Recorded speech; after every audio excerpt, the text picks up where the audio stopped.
Today's episode is brought to you by Camano Island Coffee. If you are looking for a less acidic, organically grown, organically processed coffee, you will want to go to mountainwomanradio.com/coffee and check out Camano Island Coffees.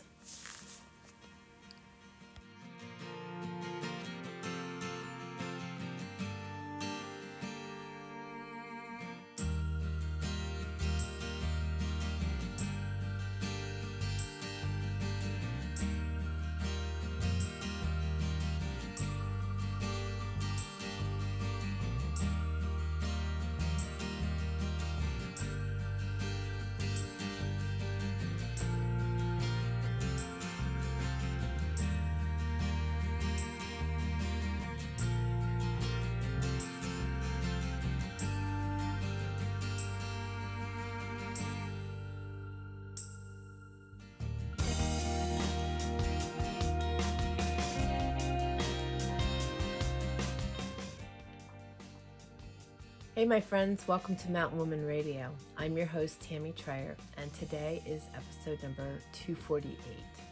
And we are going to talk about, are you looking for everything to be perfect before you dive into things? Let's talk about that today. I hear a lot of people, and I know a lot of people, always looking for everything to be perfectly lined up. To have everything they need and all the financials in line before they embrace anything. And while we're talking about that, do you wait for opportunities to come your way, or do you look for opportunities in all of your circumstances? I want to talk about that today because, you know, for those of you that want to homestead or go off grid, if you are waiting for everything to be perfect in order to do that, there's a good likelihood that you're going to miss out on being able to do that. And here's something else you need to think about in that scenario.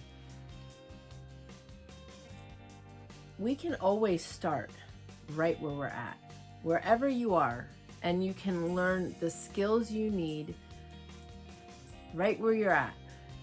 And then when you have opportunities to embark on a bigger homestead, or you have the opportunity to go off grid, you'll be more prepared because you have more knowledge under your belt. You know, a lot of people are always in that waiting place, and I want to encourage you to embark on life right where you're at. You know, things are never perfect, and things never line up perfectly. I don't think that'll really ever happen. I mean, God can ordain a lot of those things. We've had circumstances where things have really lined up beautifully, and God has just opened and blasted open doors and lined things up. But we always have those ups and downs and those valleys, and then you're at the mountaintop. You're going to have those moments. We need to live life. That's so important. You know, we need to live while we wait. We need to do while we wait. We need to learn. And I want to just encourage you that regardless what your circumstances are and where you're at and where you wish to go, keep doing. That's so, so important. You know, a lot of people just are in that stagnant place and feel they can't do anything, and they lose hope. They get depressed, they get saddened because they just can't, you know, embrace the dream or the plan that they have. And sometimes that situation is because people have these dreams and their desires, but they never really write out a plan. So you need to kind of cultivate that. And the other thing we need to remember to do is take all of our desires and our dreams and our plans to God. Because one of the greatest things that happens for me when I am doing my devotions and my husband's doing his devotions is that we are really led in those times, because we go deep and we spend time with God. And he kind of implants ideas, and he helps us along on our path, if you will. And what's really cool is when you write things down, you kind of make things more concrete. And the other thing we do is we put things on paper, we write them down, but we also take it to God. And you know, sometimes we have these grand ideas, but they don't really line up with God's plan for our lives. So to eliminate the frustration of that, and you know, so often we have such high expectations, and we're anticipating all this stuff, and God to answer our prayers in a certain way. And he doesn't always do that. But what we don't realize is that when he answers our prayers and he answers them his way, it's so much more amazing, because it's better than we could have ever imagined. So what I like to do for myself is I like to have the plans, and I like to write them down, and I like to share them with God, you know, what I want to achieve, what I would like, and then I give it to him, and I let him work it out. And I also tell him and ask him that if it's not for me to make my plans and my dreams crumble, but to open the doors and to guide me and to lead me and to show me. So, you know, when things aren't opening up for you, and they're not, you know, you don't see the light at the end of the tunnel for your dreams to start unraveling, and that big homestead to open up to you, and that, instead of just sitting there and being saddened because things aren't going the way you want to, like I said, keep learning, keep going, keep digging, keep desiring, keep dreaming. What I like to do is create dream boards. I would say I do them every year, but I had the same one for probably two and a half years. And I'm like, you know, I need to change my dream board. And I looked at my dream board, and that's kind of what inspired me to change it, because much of the things on my dream board had already come to fruition, and I didn't even realize it. And I keep it on my phone. I keep it as the backdrop of my laptop, so it's something I see every day. And you know, I've just so honed in on it that I didn't even really pay attention to the fact that many of the things that I had on my dream board for 2.5 years had already happened. And that's something else we need to be aware of. You know, oftentimes we pray to God and ask him for things, and then we don't realize, because we just keep moving forward, that he's answering those prayers for us, or we forget that we asked those prayers. If you are waiting to get into a homestead, or for life to change in a big drastic way like that, you know, you're going to be paying attention to it. But I don't want you to be sitting still and being saddened because you can't do what you want to do, whether it's because of finances or finding the right place or whatever it is. You know, the last episode I talked about joy and happiness, and we can create the life we desire right where we're at. We can find our joy and our happiness by doing things that make us happy. And that's important, that while you're in that place of waiting, do those things that make you happy. Learn how to make sourdough. Learn how to make sourdough bread. Learn how to do leather products. Learn how to raise chickens. And even if you can't have chickens, do all the research, read all the books. All that knowledge is going to be so good to have when you're in a place finally where you can have chickens, and you won't have to waste the time reading books because you've already read it. You know what you want to do. You know what kinds of chickens you want for the environment you're going to live in. You know how to feed them. You even know how to make their own food. You know, the more we dig in and the more we learn the things that we want to eventually dive into, the better off we'll be when we finally get there. You know, so don't waste your time waiting for doors to open. Do what you can where you're at. If you can't have a big garden, You can, you know, put some pots out on your back porch and plant some tomato plants when spring rolls around.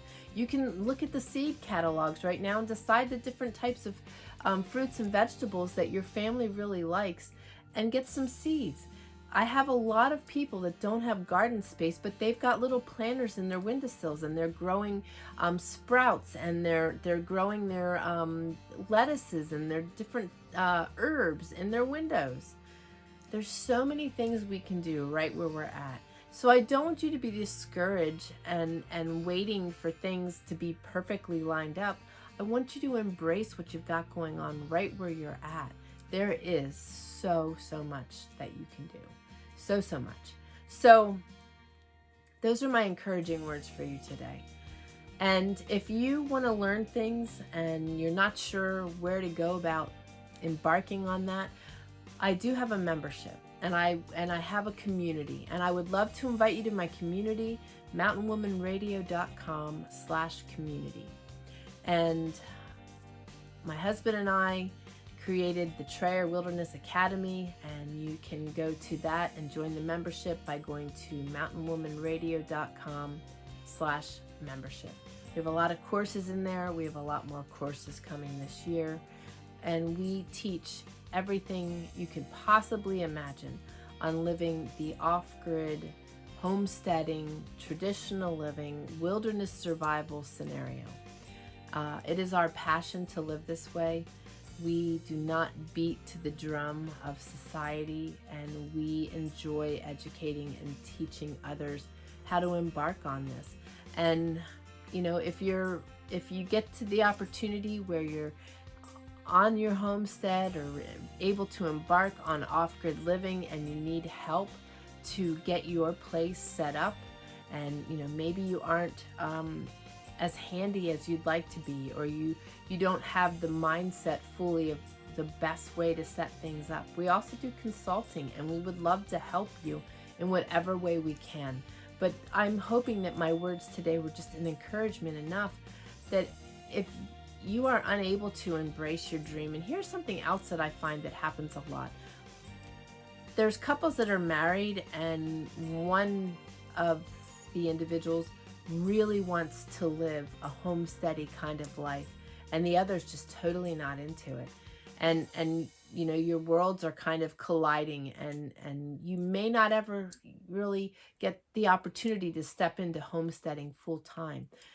Keep in mind, like I just said, there's so many things you can do right where you're at that would give you the fulfillment of being able to live that lifestyle while your spouse is able to live that comfortable, you know, whatever life it is they wish to live. But you could still do those things. You can still cook from scratch. You can still learn how to make candles and soaps and like I said, sourdough bread, and learn how to do all the things you want to do. I like to knit. I like to crochet. We try to teach all those skills because, you know, if things were ever to fall apart, being able to do those things enables us to be more comfortable and to take care of ourselves. I like to knit socks so that I know that if the world were to fall apart, I might not be able to get yarn, but I could take my sweaters apart and make us socks. There's so many things we can do. And I just want you to realize that regardless where you're at, you can start right there. Whether you're in an apartment or wherever you're at, don't wait for things to be perfectly lined up. I've said this many times on my shows. I know too many people that waited and waited and waited, and then they never got the opportunity to do the things they wanted to do. There's a lot of things we can do, and I'm sure that just like me, you have long lists of desires of things you'd like to learn how to do. So make that list and start learning those things, and stop focusing on what you don't have and where you aren't currently, and focus on what you can do and where you're at, okay? These simple shifts in our thinking and in our ability to do is so powerful. Just change your thinking and start focusing on the right things, and it can just be unbelievable, the difference in so many different aspects. Your morale, your excitement towards being able to accomplish things instead of sitting there pouting and not being able to do the things you want to do. because you're not at the exact spot you want to be. Embrace life. Make it what you can where you're at. And you know, the more we do those things and the more we change and shift our thinking, oftentimes the more doors start opening as you start changing your thinking. So those are my words for you today. I hope it was helpful, and I look forward to hearing from you. You're welcome to email me at podcast@mountainwomanradio.com. And your reviews and your comments are super important to me. If you are on the different podcast apps and you like what you're hearing here, please leave me a review. It helps me to reach more people just like you. And I love hearing from you on YouTube. Leave your comments. Let me know where you're joining me from. Let me know the questions you have, the types of content you'd like to hear, what you're struggling with, what your celebrations are. I love to hear that. And join my community, because it's so awesome to be able to meet everybody. And I do lives and different events, and that enables us to get to meet one another, and not you just knowing me. I want to know you too. So anyway, have a great rest of your day. Thank you for taking time to listen in, and I look forward to visiting with you on the next episode. Take care, and God bless.